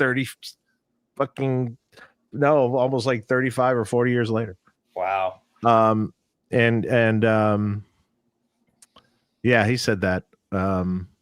John was a pleasure to work with. John loved amps, and I mean, literally, I did stuff for him until about 4 weeks before he was pronounced dead. Jeez. Wow. And like, I had just seen him at my shop 4 weeks prior, or had no idea. Maybe 6 weeks prior. No, I had no idea whatsoever. Yeah. He looked like the healthiest individual you've ever seen in your life. He was no giveaway for anything. Apparently he'd been fighting cancer for a long time, and but you wouldn't have ever known it. Wow. He always seemed extremely healthy and extremely, like he was a funny guy because he didn't yeah, he kept that pretty quiet. He didn't really believe in Western medicine very much. That's probably it was one of those kind of thing. And like, I remember when I think I got the COVID shot, and stuff, when we all were getting the vaccines and stuff. And he's like, oh, okay. You feeling okay? And everything okay? And I was like, yeah, okay. I know your feelings on this, but I chose at the time. I needed to at the time. I had to. We're all just trying to get by at the time. I mean, yeah. After a while, I was just like, whatever, shoot me up with anything. It didn't matter. Yeah. Well, everyone had to work at the time, and everyone had to go places at the time. It was kind of like, I'm not going to be that guy. I'm sure you had to, and you. Oh yeah. I definitely had to. Yeah, and all this stuff. So I mean, whatever. You got to do. After a while, after we started taking all those shots, I was just like, yeah, like, oh, you need the pneumonia shot. Okay, yeah, sure, just go for it. Well, we need the this shot or that shot. Yeah, just go for it. Just load me up. Load me up. It's fine. I'll be fine. Yeah, my only rule on that is I don't take all of them at once. So like some of these doctors, they're like, oh, here, I'll give you the pneumonia one, and I'll give you the other one at the same time. I did take 2 of them at once, but it was fine. I was fine. Yeah, I'd rather not do it. Didn't bother me at all. It Yeah, didn't. Brian says Dave now glows in the dark. So, Yeah, I might grow gills later on. Who knows? I don't know, but that's okay. I'm old enough where it doesn't matter anymore. It's okay. Tellyman, Justin, I'm going to the Paul Gilbert clinic this month, and we'll get to meet him. Have you had an opportunity to hang with him or jam together? I'm pretty not excited. once. Love Not your once have I have not met Paul. I've worked with people who worked with him. Actually, I knew on my record I had Jeff Bowders who used to play with him, and actually Pat Torpy, who was in Mr. Big, played on my record as well. But no, I've never had. I don't know why we've just never crossed paths. I saw him at the House of Blues doing his own thing. I don't know, probably 10 years ago, something like that, or longer. But no, I've sadly never gotten a chance to meet Paul, and I fucking love the guy. But hopefully one of these days we'll get to cross paths. Yeah, hope you will. Yeah, he's killer. He's just so. I feel like there's been times because like over at Mates, he rehearses there all the time. There's been times where I've like literally showed up and Bobby was like, "Dude, Paul Gilbert was just here like 2 seconds ago." And it's like that shit would happen to me all the time, and it was like we just never had. It's just our timing's been off, but Yeah, he's such a effortless player. Yeah, and his fingers are like 6 feet fucking long. Well, yeah. What was really interesting? Yeah, what was really interesting though, like so he, like for sorry, I was doing something else. For that thing at Andy Wood's place, it's like he rents a twin reverb. Or like he gets a twin reverb, right? Just give me a twin reverb. That's insane. He uses his pedal board into this twin reverb, right? And the twin reverb's really cranked up, right? And I'm not sure what overdrives he's using. I really have no idea or whatever, right? But he uses 8-gauge strings. Right. So you would think a tone with 8-gauge might be thinner sounding or this or that. Yeah. Well, every note that he played sounded like the size of a tree trunk. Oh, I bet. Yeah. And it was like crazy huge sounding. Yeah. And the tone was sort of, I almost want to say a little more raw, like a Jack White tone or something kind of thing going on than, he would have been known for in the past years. But I gotta say, through that twin with whatever overdrive cranked up loud with those 8-gauge strings and whatever the damn thing he was using, the note sounded like a tree trunk. Yeah, and which was crazy. Yeah, in a ratty kind of cool way, like in kind of a not too polished sort of way, like and I'm like, man, it's great. I don't know what he's using, but it's great. And he sings great. Yeah. He's a great singer, which I also learned. He did in some of these jams where he actually sang songs and stuff and did songs and things. And I'm like going, man, that's really great. Yeah, he's awesome, man.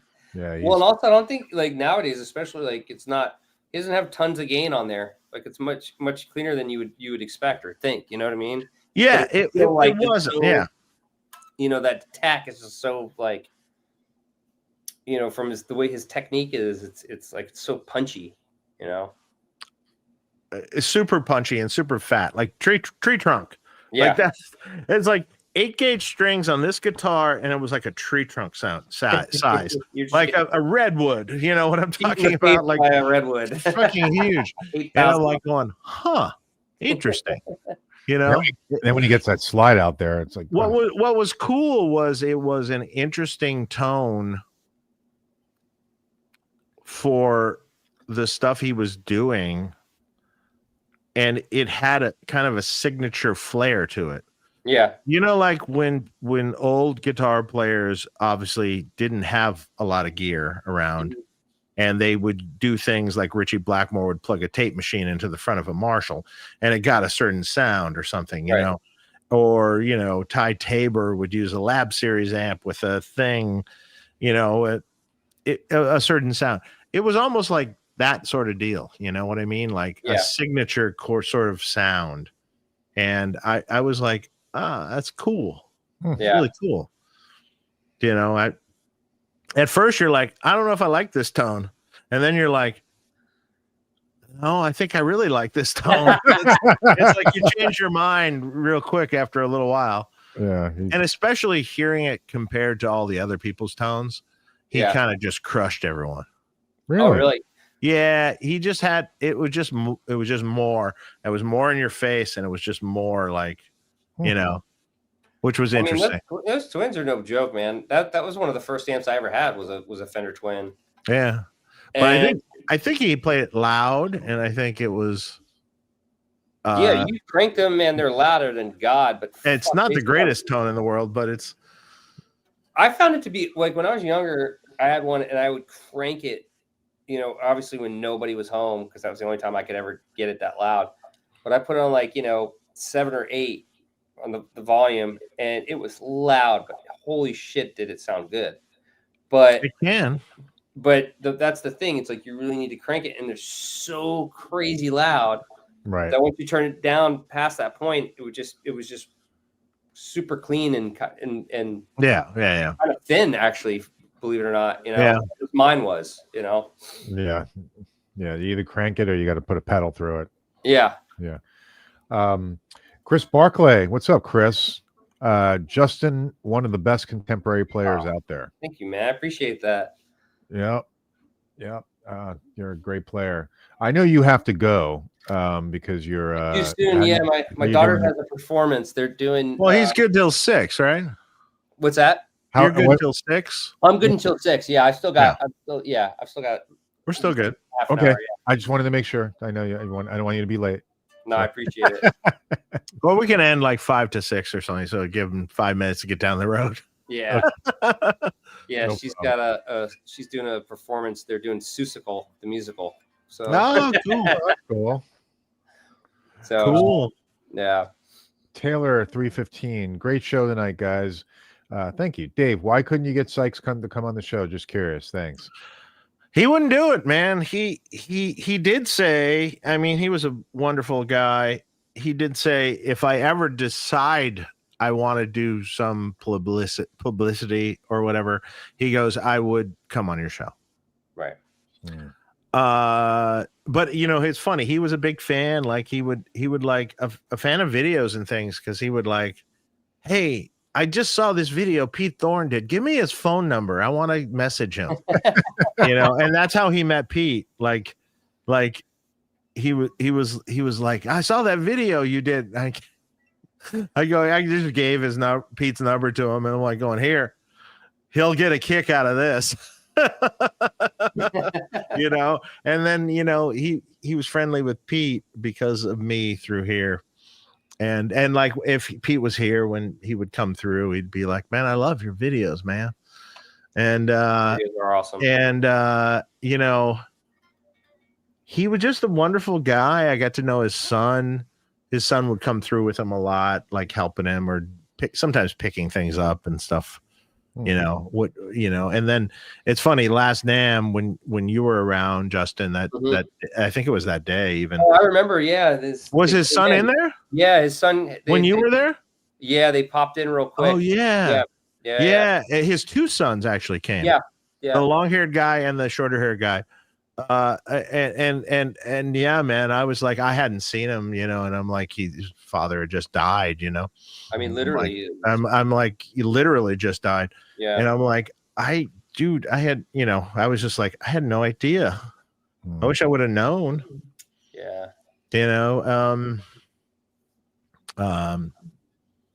But I wonder where all his stuff is right now. I got to reach out to his son. Yeah. Because I talked about we talked about having him on the show one day, his son. Just talking, because his son I think works in film industry a little bit, and he also is a guitar player. So like, or the older son, that the shorter haired guy that was always coming with his dad. So his son was funny because I remember when he would come through and I'd go, man, can't your dad come on our show, man? Like I try to go the alternate route, Right.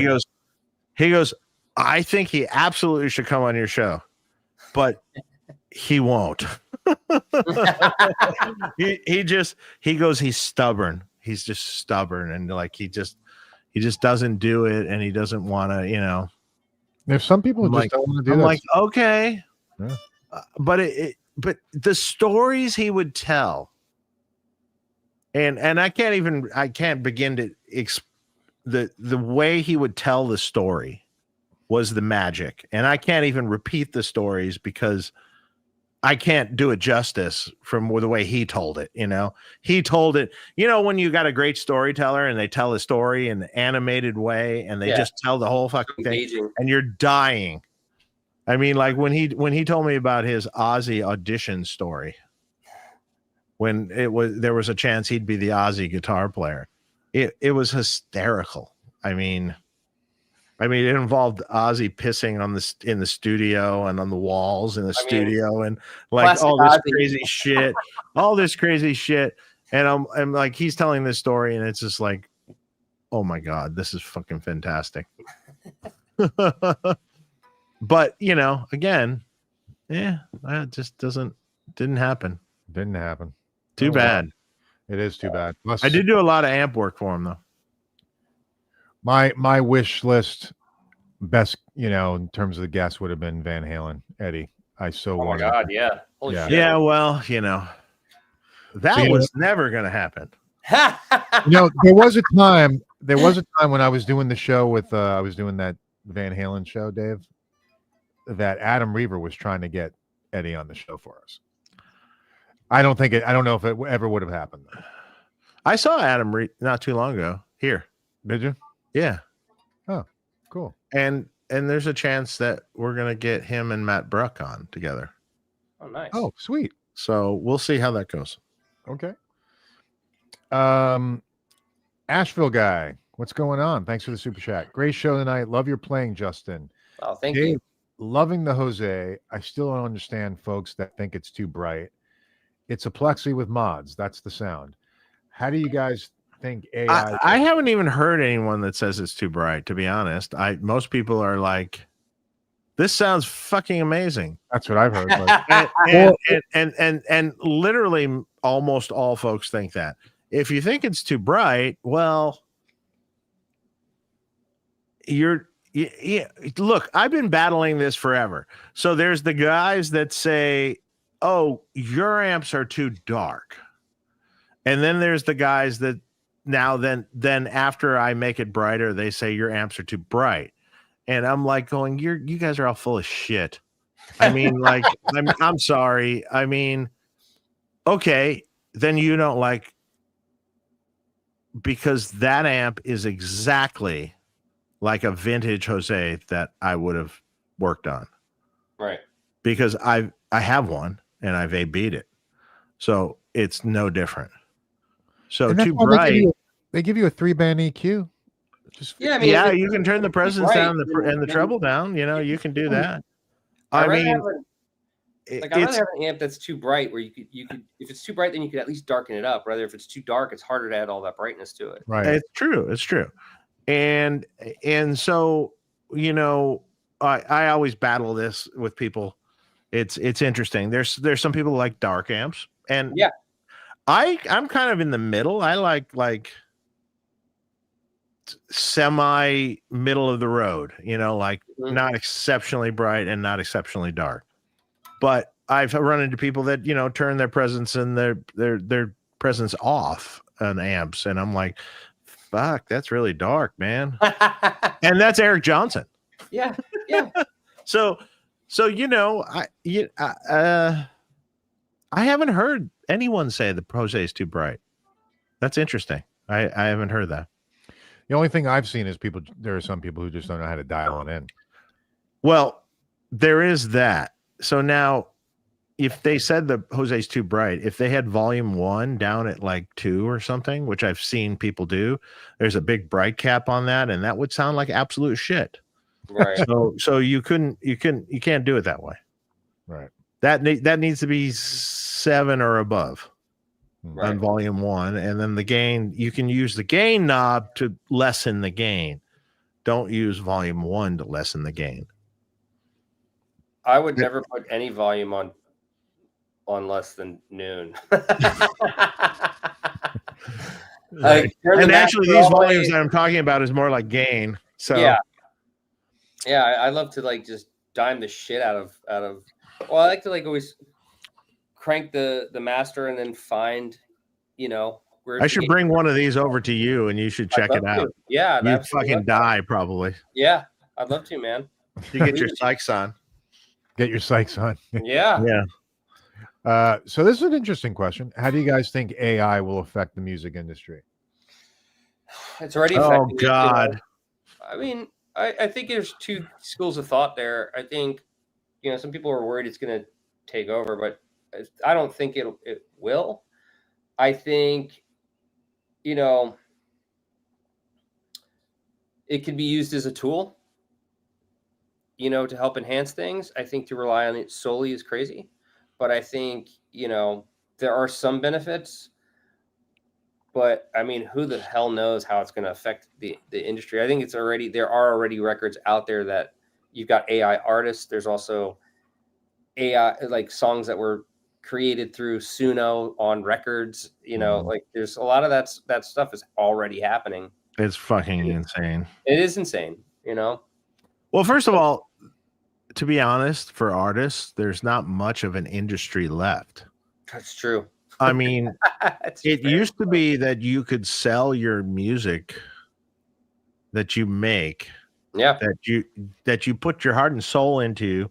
You used to be that you could sell your music and make money off of it. Yeah. So when you can't do this anymore, what happens? You know, less people are making music, which is true in today's. Less people are making music. Or they have a real job and they're making music for fun on the side, which is okay also, because they love music and they want to make music, and that's fine. But it's kind of a sad state. I mean, like, you know, as an artist, you can make a record and you can sell vinyl. Vinyl does really well still. Yeah. And at least you can sell that because people will buy that these days. I think surprisingly and amazingly, it's still a lot. It's like it's come back so much. And people I know that put out their own records and stuff, they're like, thank God for the saving grace of me making vinyl, because I can make a good sizable amount of money off my record from selling a package, or like a vinyl or a book package with a vinyl or something, because it's a tangible thing and you can't deny that, you know? Yeah. And nowadays it's like you make a record to sort of promote your tour. Correct. Than, you know, promote, like going out to promote the record. It's like, that's just another, because it's out there, it's for free or whatever, it's on the streaming stuff. So it's like, you know, correct. More of hey, I'm here. But then you know, if you have a record company, then they're taking a cut of your merch and they're taking this and they're taking that. And it's like, it's rough. Yeah, it's rough out there. It's rough for an artist. You know, if you have complete control of your merch and you have complete control, that's a different story. Like if you're Joe Bonamassa, right? Joe Bonamassa has complete, utter control of everything in his career. That's so rare. Yeah. But it's a smart move. Oh yeah. Brilliant move. So if you can do that, if you can parlay that into something, you know, if you can have complete control, I mean, if you make a sizable amount of money on some tangible product, even compared to the old days when you were making like $1 off every record sold or $2 off every record sold or something. But if you make now $20 or $16 or $15 off something that's sold. I mean, that's a lot. That's a lot if you can sell enough of it, you know? Yeah. Yeah. Absolutely. That's a lot. I mean, that can add up to be a sizable thing for an artist. So an artist when can complete control of his business, and it's a business now, with all the revenue streams that you can possibly do for that business, which you have to do multiple streams now. It's, you know, it can work out where at least you make a living. Yeah. You're not going to get rich.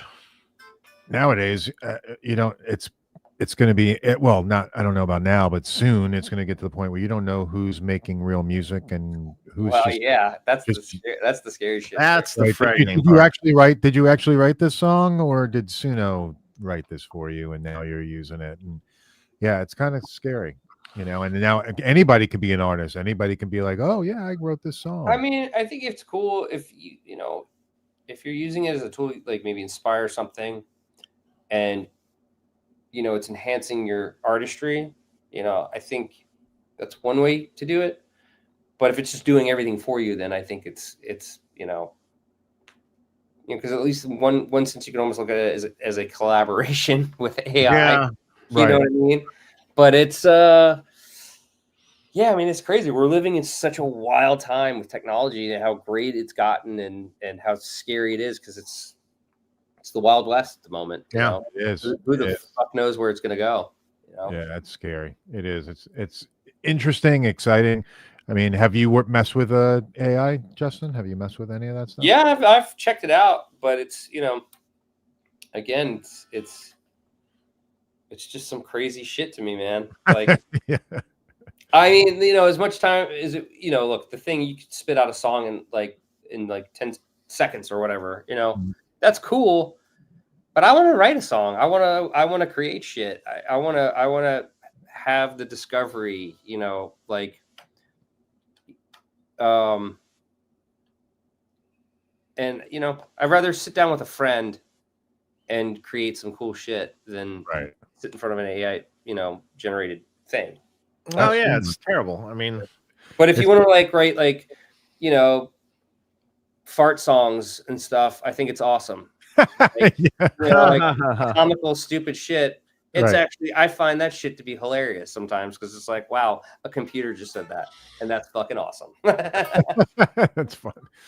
I'm a big Stern fan, so Lane C. Wright. Justin mentioned Stern. Any stories? I'm assuming he played in those Pink appearances. Yeah. When I remember, Stern was into guitar for a while. Stern's learning to play guitar right now. Yeah, he is. Yeah, he's playing guitar. It's awesome because he talks about it a lot, and I like,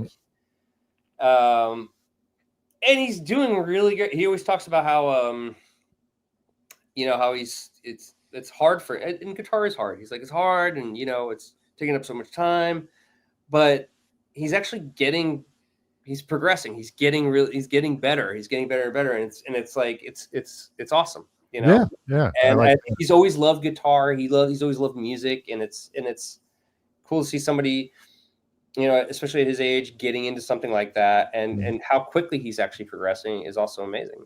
But yeah, the Stern Show was one of the highlights of my career, like, because I'm such a Howard Stern fan. I love him. I love his whole crew, the whole thing. And to get to go there and meet him and, you know, and some of the staff, it was amazing, you know, and in the beginning of the interview that we did with him, he just jumps right into, you know, me talking about me and Pink doing "Babe, I'm Gonna Leave You," and God, that was great.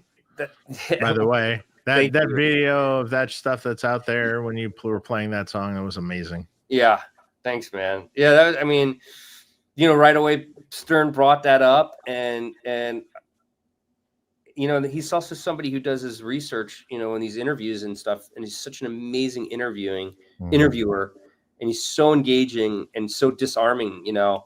But for me, that was one of the greatest things I've ever done, was getting to go to the Howard Stern Show.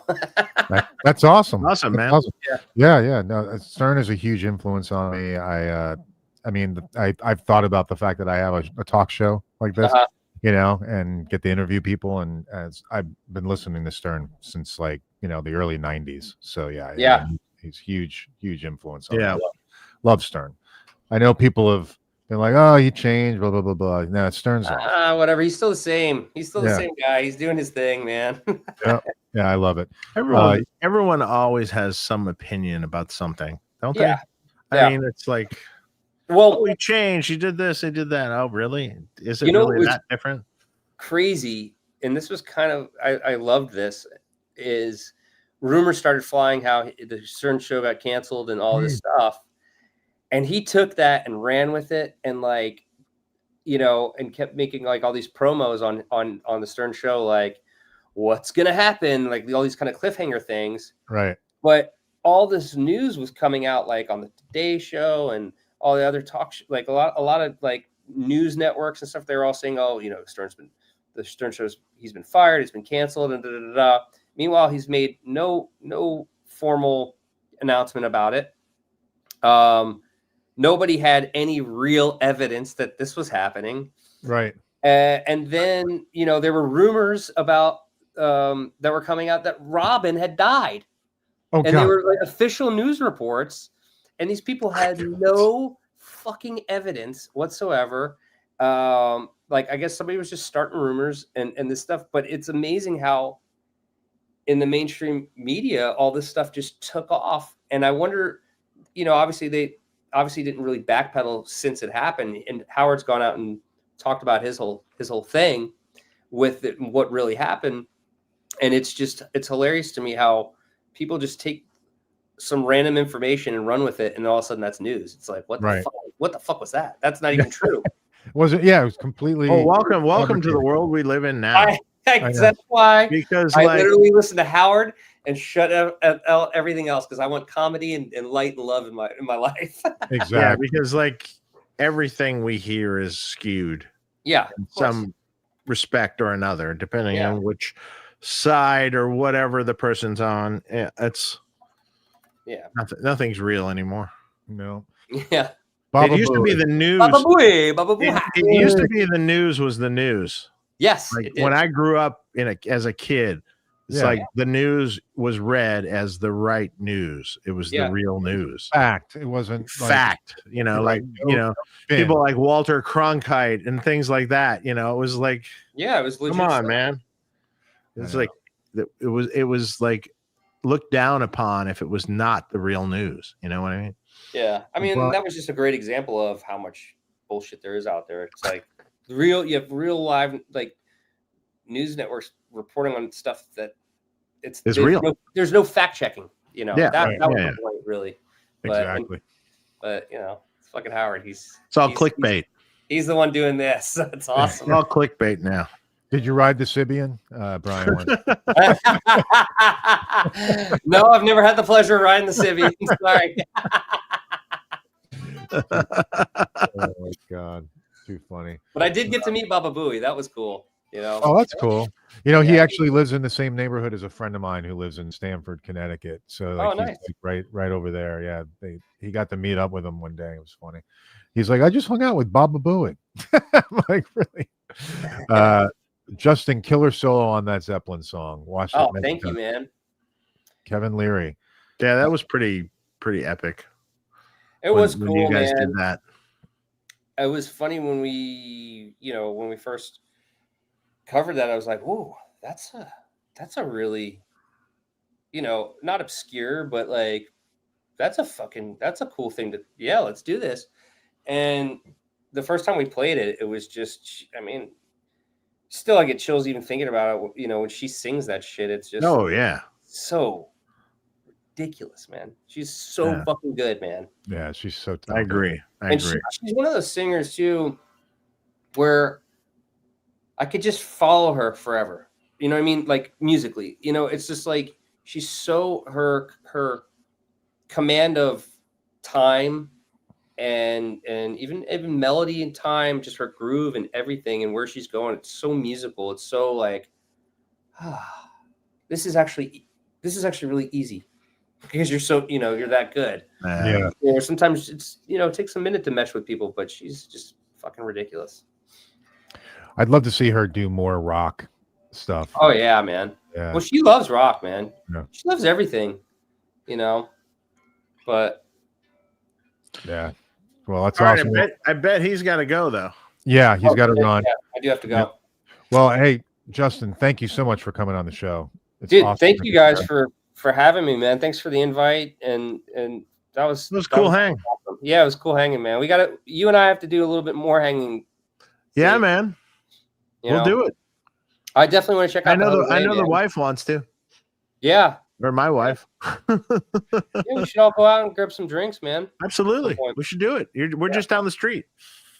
I know. I'm leaving town next week for the week, and then I'm back and I've got some time. So when I get back, we'll go grab some drinks. All right, cool. We'll drink some of that fucking tequila you got over there. Yeah. Well, there's that. Yeah.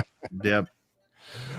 Awesome. Well, thanks everybody who was tuning in. Justin, thanks so much for the Mark. Thank you, man. Appreciate it. Great to meet you. Hopefully I'll see you out on tour. And everybody had a great weekend. And make sure you hit subscribe. All right. And we'll see you soon. Talk to you guys later. All right. Thanks, fellas. Bye.